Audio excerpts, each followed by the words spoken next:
చాలా రోజుల తర్వాత మా ఫ్రెండ్ బెంగళూరు నుంచి వచ్చాడు, సాఫ్ట్వేర్ ఇంజనీర్గా వర్క్ చేస్తున్నాడు. మనం మేము సరదాగా బయటికి వెళ్ళి తిందామని చెప్పి ఒక బండి దగ్గర దోశలు తింటా ఉన్నాం. చాలా క్రౌడు. ఆ దోశల కోసం కూడా చాలాసేపు వెయిట్ చేసాం అనుకోండి. మరి ఓవరాల్గా మేము తింటూ వాడు సాఫ్ట్వేర్ ఇంజనీర్ లెక్కేస్తున్నాడు. వీడి రోజుకి ఎంత వస్తుంది ఏంటి ఏందనేది అంతా అయిపోయిన తర్వాత తను అడిగాడు, సరే ఎంత వస్తుంది రోజుకని. ఒక ఫిగర్ చెప్పాడు, నెలకి లెక్కేశాడు. అరే సాఫ్ట్వేర్ ఇంజనీర్గా నేను సంపాదించడం తను ఇంకా ఎక్కువ సంపాదిస్తున్నాడు, కానీ దీనికి పడితే నేను ట్యాక్స్ కడుతున్నాను నా ప్రతి రూపాయి. కానీ దానికంటే ఈ దోశల బండి పానీపూరి బండి మేలు ఉన్నట్టుందిరా, వాళ్ళు ₹1 ట్యాక్స్ కట్టరు, మొత్తం కూడా హ్యాపీగా ఎంజాయ్ చేస్తున్నారు అని చెప్పి అన్నాడు.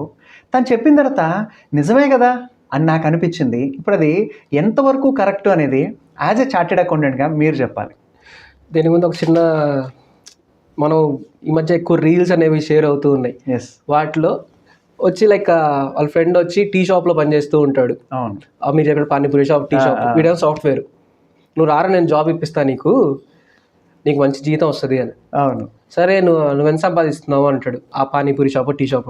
నేను రోజుకి నేను సంపాదిస్తున్నా అంటే వీడు వచ్చి జాబ్ అనేసి పక్కన నేను కూడా జాయిన్ అవుతా అంటాడు. అవును, చూసాను నేను కూడా రీల్ అది. So this a reality. చిన్న చిన్న vendors they are earning more, small businesses. Yes.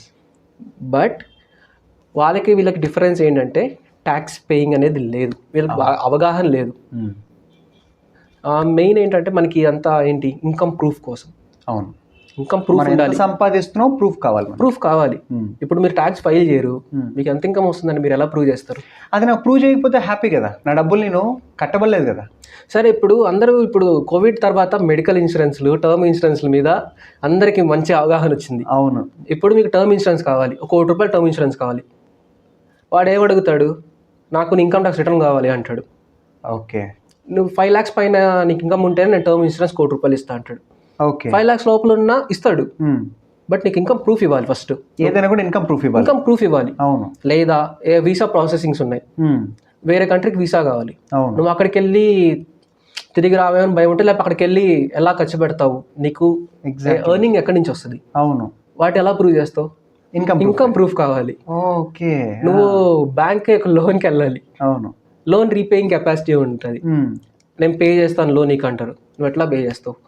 నీ ప్రూఫ్ ఏంది? నమ్మాలి కదా. నమ్మాలి, ఇన్కమ్ ప్రూఫ్. ఓకే. సరే, మీరు చెప్పినట్టు నాకు లోన్ అవసరం లేదు, నా దగ్గర బల్క్గా డబ్బులు ఉంది, ఇప్పుడు నేను ఒక ప్రాపర్టీ కొనేయచ్చు కదా. సరే, ప్రాపర్టీ కొనేస్తారు, మీరు ఇన్కమ్ ప్రూఫ్ ఎప్పుడు ఏం ఫైల్ చేయలేదు, దానికి సోర్స్ అడుగుతారు. బేసిక్గా ఇన్కమ్ ట్యాక్స్ రిటర్న్లో 2.5 lakh కన్నా ఎక్కువ ఇన్కమ్ ఉంటే as per government rules it's mandatory to file ITR. Okay. Government rules అనేవి ఖచ్చితంగా ఫాలో అవ్వాలి. మీకు ఇందాక చెప్పాను, రెగ్యులేషన్స్ ఫాలో అవ్వకపోవడం వల్ల ఎలాంటి కంపెనీస్ కూడా ఎలాంటి పొజిషన్కి వచ్చాయి అనేది. అవును, అవును. సో ఇప్పుడు ఒక ప్రాపర్టీ కొనాలంటే మీరు అమౌంట్ డిపాజిట్ చేయాలి, ఆ గవర్నమెంట్ వాల్యూ అనేది. డిపాజిట్ చేయాలంటే మనీ డిపాజిట్ చేస్తారు. అవును. మన పాన్ నెంబర్ ఇవ్వాలి, ఆధార్ ఇవ్వాలి. ఇప్పుడు ఒక పాస్ట్ 3 years నుంచి ఆర్టిఫిషియల్ ఇంటెలిజెన్స్ని యూజ్ చేస్తారు మన ఇన్కమ్ ట్యాక్స్ డిపార్ట్మెంట్ వాళ్ళు. ఓకే. అందరం వాడుతున్నాం, వాళ్ళు ఎందుకు వాడకూడదు తెలుసుకోవడానికి? ఇంకా రెవెన్యూ జనరేట్ చేయొచ్చు కదా గవర్నమెంట్కి, కంట్రీకి. సో ఆర్టిఫిషియల్ ఇంటెలిజెన్స్ ద్వారా మీరు ఒక బ్యాంక్లో మీకు ఇంట్రెస్ట్ వచ్చినా, క్యాష్ డిపాజిట్లు తీసుకున్నా, క్యాష్ డిపాజిట్లు ఎక్కువ చేసినా, క్యాష్ విత్డ్రాల్ చేసినా, ప్రాపర్టీ పర్చేస్ చేసినా, ప్రాపర్టీ సేల్ చేసినా, షేర్ ట్రాన్సాక్షన్స్ చేసినా, ఇన్ఫర్మేషన్ మొత్తం అక్కడ వరకు వచ్చేస్తుంది.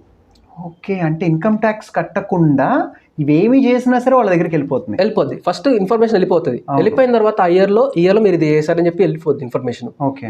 ఇప్పుడు షేర్ ట్రాన్సాక్షన్స్ ఉన్నాయి, ఆబ్వియస్గా చూసుకుంటే వీళ్ళు ఇన్కమ్ ట్యాక్స్ రిటర్న్ ఫైల్ చేస్తున్నారా, ఇన్కమ్ ఎంతో ఏమైనా చూపిస్తున్నారా అనేది ఖచ్చితంగా క్రాస్ వెరిఫై చేసుకుంటుంది. వెరిఫై చేసుకున్నప్పుడు లేకపోతే ఏమవుద్ది, నోటీసులు పంపిస్తారు. ఓకే. మీరు ఇంత ఇల్లు కొన్నారు, వీటికి ప్రూఫ్ ఏది, డబ్బులు. అప్పుడు ఏం చేయాలి, పరిగెత్తుకుంటూ వెళ్ళాలి డిపార్ట్మెంట్కి. అప్పుడు వాళ్ళు పెనాల్టీస్ లెవీ చేసి ఇన్కమ్ ట్యాక్స్ రిటర్న్ మళ్ళీ ఫైల్ చేసే ఆప్షన్ ఇవ్వచ్చు, ఇవ్వకపోవచ్చు. లేకపోతే పెనాల్టీస్ అనేవి హెవీగా లెవీ చేస్తారు. ఓకే. ఎంతవరకు ఉంటుంది ఆ పెనాల్టీస్ అనేవి? యావరేజ్ పెనాల్టీస్ అనేది 200% ఆఫ్ ద ట్యాక్స్ ఉండొచ్చు. 200%? 20% ఆఫ్ ద ట్యాక్స్ ఉంటుంది, ప్లస్ ఇంట్రెస్ట్లు పడతాయి. ఓకే. ఫర్ ఎగ్జాంపుల్ ఒక 10 లక్షలకి ఇంటూ 200 times పడుతుంది అంటే 2 కోట్లు పడుతుంది పెనాల్టీ. 200% అంటే 30 లక్షలు. ఓకే. 10 లక్షలు ప్లస్ ఒక 200% అంటే 200. ఓకే. ఒక 20 lakhs. రైట్. అలా పెనాల్టీస్ పడచ్చు. అంటే ఇంకా 10 ఈ లోపల లక్షలకి ఒక 20 లక్షలు పెనాల్టీ పడుతుంది. ఏదో ఎప్పటికప్పుడు చేసేసుకుంటే నీట్గా చాలా మంది అవగాహన లేకపోవడం వల్ల ఇలా జరుగుతూ ఉన్నాయి.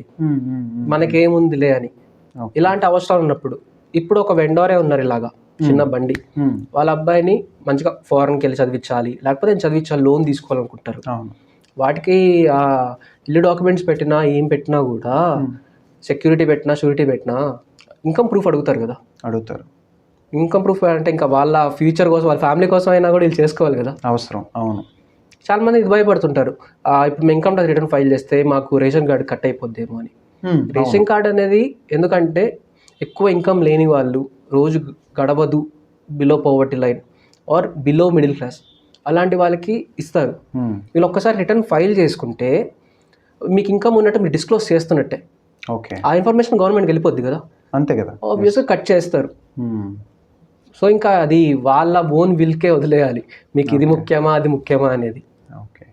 రేషన్ కార్డులో వచ్చే బియ్యము, పప్పులు, ఆ సరుకులు ఇంపార్టెంటా, లేదు ఫ్యూచర్లో ఇటువంటి కాన్సిక్వెన్సెస్, పిల్లల్ని చదివించుకోవాలన్నా, మనకి టర్మ్ ఇన్సూరెన్స్ కావాలన్నా, లోన్స్కి వెళ్ళాలన్నా, ఒక ఇల్లు కట్టుకోవాలన్నా, వీటన్నిటికీ కూడా ఖచ్చితంగా లైఫ్లో ఇది అనేది చాలా ఇంపార్టెంట్. ఎస్. ఇంక మీరు చెప్పినట్టు ఇది వాళ్ళు డిసైడ్ చేసుకోవాలి. రైట్. మరి మీరు చెప్పినట్టు చాలామందికి నాలెడ్జ్ లేని వాళ్ళకి, ఈ ఎవరైతే చిన్న చిన్న వ్యాపారాలు చేసుకుంటుంటారో వాళ్ళకి పాపం కనీసం నా దగ్గర ఉండేది బ్లాక్ మనీ అని కూడా పాపం వాళ్ళకి ఐడియా ఉండదు. మరి అలాంటి వాళ్ళు ఈరోజు వాళ్ళ దగ్గర ఉన్నది అది వైట్ మనీ చేసుకోవడానికి ఏమేమి ఛాన్సెస్ ఉన్నాయి, ఏమేమి పాత్స్ ఉన్నాయి? ఇప్పుడు బ్లాక్ మనీ అంటే ఏం లేదు, గవర్నమెంట్కి మనం సవ్యంగా కట్టాల్సిన ట్యాక్సెస్ కట్టకుండా ఎక్కొట్టడం వల్ల ఉండే మనీయే బ్లాక్ మనీ అంట. సో మనకున్న ఓన్లీ రూట్ ఏంటంటే ఆ ఇన్కమ్ డిస్క్లోజ్ చేసుకోవడం. అట్లీస్ట్ ఇప్పుడైనా కూడా పాస్ట్ రిటర్న్స్, అప్డేటెడ్ రిటర్న్స్ అని చెప్పి ఆప్షన్ ఇస్తున్నారు, లాస్ట్ 2 ఏళ్ళ రిటర్న్స్ ఫైల్ చేసుకోవడానికి. ఓకే. ఇప్పుడు ఇయర్ది కాకుండా దాని ముందు 2 ఇయర్స్ కూడా చేసుకోవచ్చు పెనాల్టీస్తో. అలా ఫైల్ చేసుకొని ఆ ఇన్కమ్ డిస్క్లోజ్ చేసుకుంటే అది ప్రాపర్ అకౌంట్ మనీ అయిపోతుంది, అకౌంట్ ఫర్ అయిపోతుంది కదా. సో అలా మార్చుకోవడమే. ఈ మధ్య ఒక మంచి ట్రెండ్ స్టార్ట్ అయింది. ఆ ట్రెండ్ ఏంటి అంటే బిజినెస్ ట్రెండ్. ఏదైనా సరే ఒక స్టార్టప్ చేయాలి, లేదా ఒక చిన్న బిజినెస్ని స్టార్ట్ చేయాలి, ఇలా కొత్త కొత్త ఐడియాస్తో ఈరోజు యూత్ కావచ్చు, లేదా కొంతమంది కొత్త కొత్త బిజినెస్ని స్టార్ట్ చేస్తున్నారు. మరి అటువంటి బిజినెస్ స్టార్ట్ చేసేటప్పుడు మీ సైడ్ నుంచి ఎటువంటి లీగల్ ఆర్ ఎటువంటి అడ్వైజెస్ అనేవి ఫాలో అవ్వాల్సి అవసరం ఉంది? బేసిక్గా డిఫరెంట్ బిజినెసెస్కి different compliances or regulations or licenses కావాల్సి వస్తుంది. ఇప్పుడు ఒక హోటల్ ఇండస్ట్రీ తీసుకుందాము, ఒక రెస్టారెంటే పెట్టాలనుకున్నాం, మనకి ఎంత ఫర్నిచర్ కావాలి, ఎంత రెంట్లో తీసుకోవాలి, ఇంటీరియర్ స్టవ్లు ఏం కొనాలి, రెఫ్రిజిరేటర్స్ ఏం కొనాలి, ఏం ఫుడ్ పెట్టాలి, ఇవన్నీ ప్లాన్ చేసుకుంటాం. ఎస్. కానీ వాటికి కావాల్సిన basic licence food licence. Okay. Food licence లేకుండా అది చేయడం లేదు. అండ్ ఇవి బేసిక్గా సర్వీసెస్ 20 lakhs దాటితే ఆర్ గూడ్స్ 40 lakhs దాటితే జిఎస్టీ కావాలి. రెస్టారెంట్ బిజినెస్ ఎలా మనకు తెలుసు ఎలా రన్ అవుతాయి అనేది. సో వాళ్ళకి జిఎస్టీ అప్లికబులా అవి చూసుకోవాలి. ఓకే. అండ్ ఎంతమంది ఎంప్లాయీస్ ఉన్నారు, వాళ్ళకి provident fund, PF registration are ESI, employee state insurance registration are professional tax అనేది పే చేస్తాము, ఆ రిజిస్ట్రేషన్స్ కావాలా, ఇంకేమైనా లైసెన్సెస్ కావాలా, ఇవన్నీ వాళ్ళకి తెలియవు. వాళ్ళు ఒక ఫినాన్షియల్ ప్రొఫెషనల్ని కన్సల్ట్ అయితే వాళ్ళు they will guide what type of licences you need for this business. So suggest చేస్తారు. అండ్ వాళ్ళు ఏమైనా లోన్కి వెళ్ళాలి అనుకుంటే వీళ్ళు ఇంకేమైనా వీళ్ళకి తెలిసిన బెస్ట్ సబ్సిడైజ్డ్ రేట్లో ఇచ్చే బ్యాంక్స్ ఏమైనా ఉన్నాయా, లేకపోతే MSME micro small medium enterprises, చిన్న చిన్న ఎంటర్ప్రైజెస్ని ఎంకరేజ్ చేయడానికి వాళ్ళకి సబ్సిడైజ్డ్ రేట్ ఇంట్రెస్ట్ రేట్తో లోన్స్ ఇస్తారు. ఎలక్ట్రిసిటీలో సబ్సిడైజ్డ్ యూనిట్ ప్రైస్ ఉంటుంది. సో ఇవి సజెస్ట్ చేయొచ్చు. ఓకే. ఇవన్నీ ఒక expert professional financial professional consult అయినప్పుడు వాళ్ళ దగ్గర తెలుసుకోవచ్చు ఇవన్నీ. ఓకే. ఆ ఫినాన్స్ ప్రొఫెషనల్ అంటే మనం జనరల్గా ఎవరెవరి దగ్గరికి వెళ్ళొచ్చు వీటికి? నార్మల్గా చార్టెడ్ అకౌంటెంట్స్ దగ్గరికి వెళ్తారు. ఓకే. ఇప్పుడు చాలా మంది లైక్ ట్యాక్స్ కన్సల్టెంట్స్ కూడా ఉన్నారు, but they don't have any power to sign. Okay. But maybe they will be having knowledge works అనేవి చేస్తారు, బట్ వాళ్ళు సైన్ చేయలేరు. మేము ఆడిట్స్కి వెళ్ళినా, బ్యాంక్ ఆడిట్స్కి వెళ్ళినా, we have sign power to sign. Yes. We can use our seal. అది ఆ నాలెడ్జ్ ఉన్న వాళ్ళతో ఆ నాలెడ్జ్ ఉన్న వాళ్ళతో మా దగ్గరికే రావాలని ఉండదు. ఓకే, ఓపెన్గా చెప్పాలంటే సిఏ దగ్గరే రావాలని కాదు, ఆ నాలెడ్జ్లు ఆ ఏరియాలో ప్రాక్టీస్ చేసే ట్యాక్స్ కన్సల్టెంట్స్, ట్యాక్స్ ప్రొఫెషనల్స్ కూడా చేయొచ్చు. కరెక్ట్. అలానే చిన్న చిన్న బిజినెస్ని డెవలప్ చేయడానికి యాజ్ ఎ చార్టెడ్ అకౌంటెంట్గా మీ సైడ్ నుంచి ఒక మంచి అడ్వైజ్ ఏమి ఇస్తారు? నేను పెద్ద అడ్వైజ్ ఏమి ఇవ్వనండి, చిన్న బేసిక్ అడ్వైజ్ ఇస్తాను. సో బిజినెస్ చేసేటప్పుడు ఖర్చులు ఉంటాయి, సంపాదన ఉంటుంది. అది ఎట్లా వస్తుంది ఎట్లా పోతుందో ట్రాక్ చేయండి చాలు. ఫస్ట్ మనం ఎంత సంపాదిస్తున్నాము, ఎంత ఖర్చు పెడుతున్నాం, వేటికి ఖర్చు పెడుతున్నాం, అప్పుడే మనకు ఆదాయం అనేది తెలుస్తుంది. దాన్ని బట్టి ఆదాయం బట్టి మన ఫ్యూచర్లో దాన్ని ఎక్స్పాండ్ చేసుకోవడమా తగ్గించడమా అనేది ప్లాన్ చేసుకోవచ్చు. సో ఆ క్యాష్ ఫ్లో మేనేజ్మెంట్ అనేది ద బేసిక్. మీకు ఆదాయం తెలియకుండా ఎలా చేసినా తెలియకుండా మీరు ఎంత కష్టపడినా ఆ రిజల్ట్ కోసమే కదా. అవును, రిజల్ట్ తెలియకుండా కష్టపడితే ఏమొస్తుంది? ఏమి రాదు. సో క్యాష్ ఫ్లో మేనేజ్మెంట్ అనేది దాని మీద ఫస్ట్ కాన్సన్ట్రేట్ చేయండి. జనరల్గా ప్రతి ఒక్క మనిషి లైఫ్లో నాకు తెలిసి మ్యాక్సిమం 90% లోన్ తీసుకోకుండా మనిషికి కుదరదు. అంటే ఆ లోన్ ఏదైనా ఒక పర్సనల్ లోన్ కావచ్చు, లేదా బిజినెస్ లోన్ కావచ్చు, లేదా హౌసింగ్ లోన్ కావచ్చు. మరి ఇలాంటి లోన్స్ తీసుకునేటప్పుడు బ్యాంక్స్ వాళ్ళు కూడా మీ సిఎన్ కన్సల్ట్ అవ్వండి, ఒక ప్రాజెక్ట్ రిపోర్ట్ తీసుకురండి, ఇలాంటివన్నీ చెప్తుంటారు. ఏంటి అసలు ఇది? ప్రాజెక్ట్ రిపోర్ట్ అంటే ఏం లేదు. ఇప్పుడు మన బిజినెస్ అనుకోండి, మనకు లోన్ కావాలి, మన బిజినెస్ ఎలా పర్ఫామ్ చేస్తుంది నెక్స్ట్ ఒక 3 years 5 years. ఓకే. సో అతను ఒక ఎస్టిమేట్ అనేది ప్రిపేర్ చేస్తాము, దీన్ని ప్రొజెక్షన్స్ అని కూడా అంటారు. ఓకే. దాంట్లో మనకు ఫస్ట్ ఇయర్ మనకి ఇంత ఆదాయం ఉంటుంది, ఇంత ఖర్చులు ఉంటాయి. సో నెక్స్ట్ ఇయర్ ఇన్ఫ్లేషన్ బట్టి ఇంత పెరగచ్చు, శాలరీస్ ఒక 10% పెరగచ్చు, కరెంట్ బిల్ ఒక 5% పెరగచ్చు, పెట్రోల్ ఛార్జ్ ఒక 5% పెరగచ్చు. ఇలా ఒక 5 yearsకి ఎస్టిమేషన్ అనేది చేస్తాము. ప్రొజెక్షన్స్ చేసి ప్రతి ఇయర్ ఎంత ఇన్కమ్ అనేది మేము తీయగలం అనేది వచ్చి ఒక ప్రాజెక్ట్ రిపోర్ట్ చేస్తాం. సో దీన్ని బట్టి బ్యాంక్ వాళ్ళకి వీళ్ళు రీపేయింగ్ కెపాసిటీ తెలుస్తుంది. ఇప్పుడు ₹1,00,000 ఆదాయం ఉన్నోడికి 20,000 30,000 బ్యాంక్ లోన్ కట్టడం పెద్ద ఇబ్బంది కాదు. సో అది తెలుసుకోవడానికి ప్రాజెక్ట్ రిపోర్ట్ అనేది తీసుకురమ్మంటారు. సో ఒక సిఏఎన్ కన్సల్ట్ అయితే వాళ్ళు వాళ్ళ బిజినెస్ గురించి తెలుసుకొని వాళ్ళ బిజినెస్లో ఎలాంటి ఖర్చులు ఉంటాయి, ఎలాంటి పర్చేజెస్ ఉంటాయి, ఎంత ఇన్కమ్ జనరేట్ చేయొచ్చు అనేది తెలుసుకొని దాన్ని బట్టి ఒక ప్రాజెక్ట్ రిపోర్ట్ అనేది ప్రిపేర్ చేస్తారు. ఓకే. ఈ ప్రాజెక్ట్ రిపోర్ట్ ద్వారా బ్యాంక్ వాళ్ళకి లోన్ ఇవ్వడం ప్రాసెస్ ఈజీ అయిపోతుంది. ప్రాసెస్ ఈజీ అవుతుంది, ఎందుకంటే మేము సర్టిఫై చేస్తాం కదా. సర్టిఫై అంటే మా నుంచి వచ్చింది అంటే వీళ్ళు ఫినాన్షియల్ ఎక్స్పర్ట్స్, వీళ్ళు కరెక్ట్గా చేసి ఉంటారు. సో వాళ్ళ మీద రిలై అయ్యి బ్యాంక్ వాళ్ళు లోన్స్ ఇస్తారు. ఓకే. అలా లోన్ ఇవ్వడం కోసం సిఏ సర్టిఫికేషన్ ఉండడం వల్ల ఏమవుతుందంటే ప్రాసెస్ అనేది ఈజీ అవుతుంది. మేము సర్టిఫై చేయడానికి లేదండి వాటిలో. మాకు యూడిన్ అని ఉంటుంది, document identification, unique document identification అనేది. అదొక ఆ యూడిన్ అనేది అఫిక్స్ చేయాలి నార్మల్గా. బట్ బ్యాంక్ ప్రొజెక్షన్స్కి చేయకూడదు, ఎందుకంటే మేము డీప్ ఆడిట్ చేయట్లేదు, ఈ ఎస్టిమేషన్సే కదా. ఎస్టిమేషన్ మేము వాటికి చేయకూడదు. బట్ మేము ప్రిపేర్ చేసి మేము ఇవ్వచ్చు. మరి అప్పు అంటే అందరికీ భయం. మరి ఆ అప్పునే మనం లోన్ అంటున్నాం.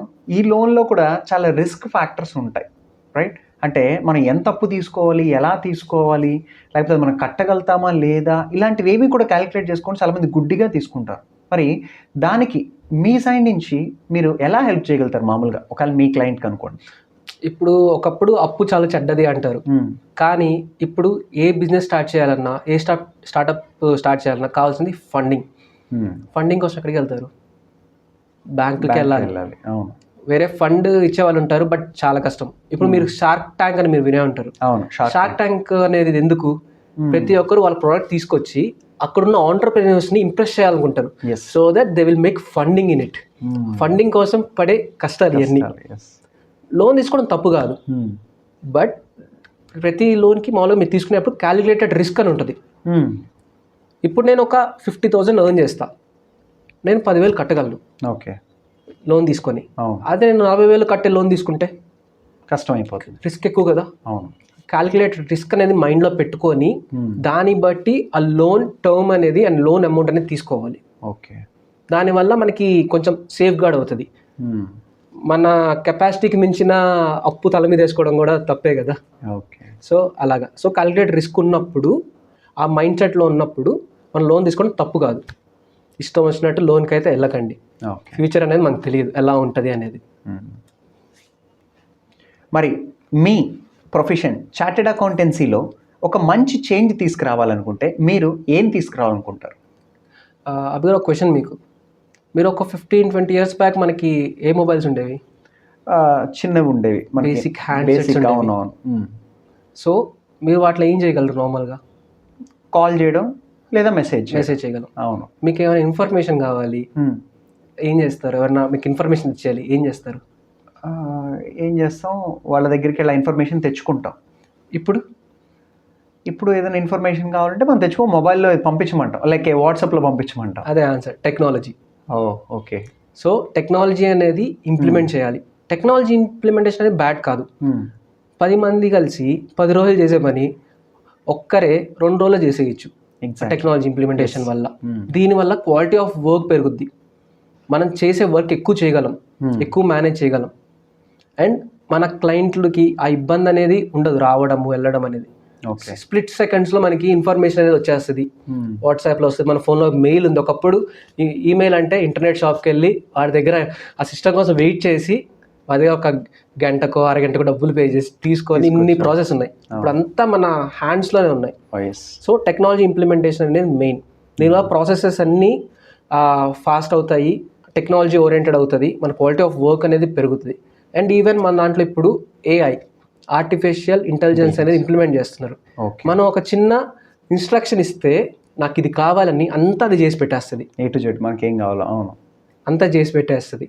సో ఆర్టిఫిషియల్ ఇంటెలిజెన్స్ కూడా ఇంప్లిమెంట్ చేస్తారు. రీసెంట్గా వాట్సాప్లో కూడా వాట్సాప్ AI వచ్చింది. సో మనం ఇన్స్ట్రక్షన్ ఇస్తే it is giving images. ChatGPT, చాలా మందికి ChatGPT అంటే ఏమో తెలియదు, బట్ ChatGPT వాడడం స్టార్ట్ చేస్తున్నాడు, గూగుల్ వాడడం మానేస్తాడేమో. 100% అవును. బట్ ఆ కాంటెంట్లో కొంచెం మిస్టేక్స్ ఉన్నాయి, క్రాస్ వెరిఫై చేసుకోవాలి. బట్ అట్ ద ఎండ్ ఆ ఇన్ఫర్మేషన్ అనేది మనకు చాలా యూజ్ అవుతుంది. ఇప్పుడు చాలా మంది రెజ్యూమేస్ ప్రిపేర్ చేస్తున్నారు, కాలేజ్ స్టూడెంట్స్ ఒక ప్రాబ్లం ఉంటే ఆ ప్రాబ్లం ChatGPT లేకపోతే ఆన్సర్ ఇస్తుంది. అవును. దానికి తగ్గట్టు ఇప్పుడు మనం ఏదైనా మంచిగా వాడితే మంచి జరుగుద్ది, చెడుగా వాడితే చెడు. టెక్నాలజీ కూడా అంతే, మనం యూజ్ చేసే దాన్ని బట్టి దాని రిజల్ట్స్ అనేది మనకి ఫ్రూట్ఫుల్గా ఉంటాయి. మొత్తానికైతే ఈ టెక్నాలజీని కానీ దాంట్లో ఇన్బిల్డ్ చేస్తే, ఇన్కల్కేట్ చేస్తే ఖచ్చితంగా వర్క్ అనేది ర్యాపిడ్గా జరుగుతుంది, చాలా టైం సేవింగ్ చాలా జరుగుతుంది.